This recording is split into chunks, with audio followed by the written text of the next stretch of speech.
प्रायोजक हैं cancer healer centre, new beginning.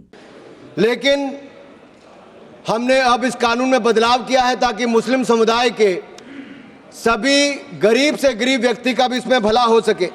मुझसे पहले एक मुस्लिम समुदाय के एक सदस्य जो कांग्रेस पार्टी से आते हैं वो अपना भाषण कर रहे थे। मैं उनको ही कहना चाहता हूं, अशरफ, अजलफ और अर्जल, क्या इनमें भी कोई अंतर है?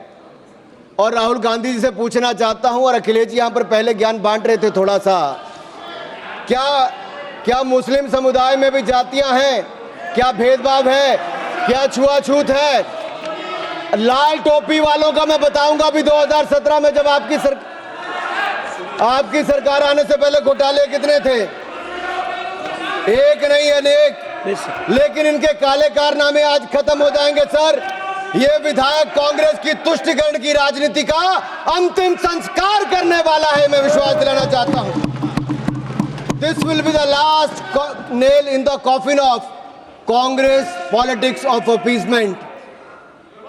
अगर आप देखिए, इन्होंने इससे पहले भी पंडित जवाहरलाल नेहरू जी ने पहले तो देश के विभाजन करने में काम किया, उसके बाद धारा 370-35 से देकर ऐसे जख्म दिए कि हजारों लोगों की मृत्यु हो गई।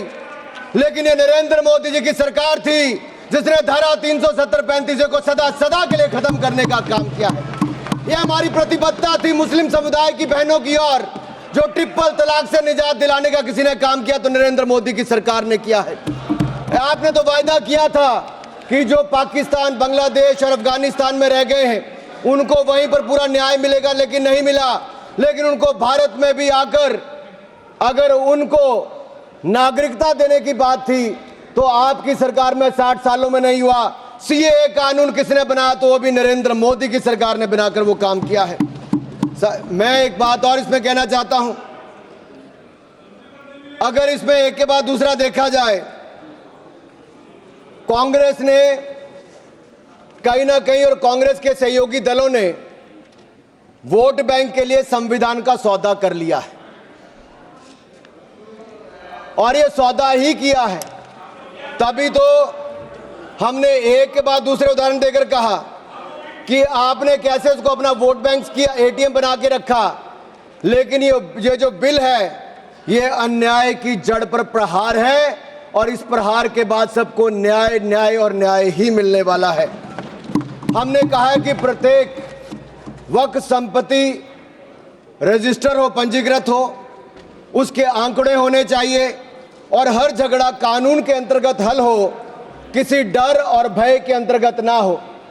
आपको इस बात का क्यों डर है?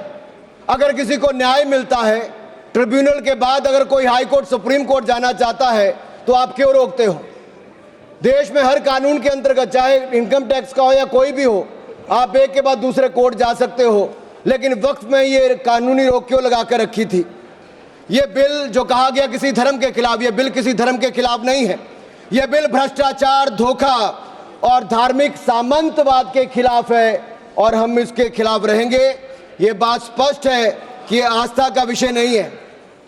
As long as prime minister Modi is the PM, the shops of appeasement will remain shut. This bill is not about Hindu versus Muslim.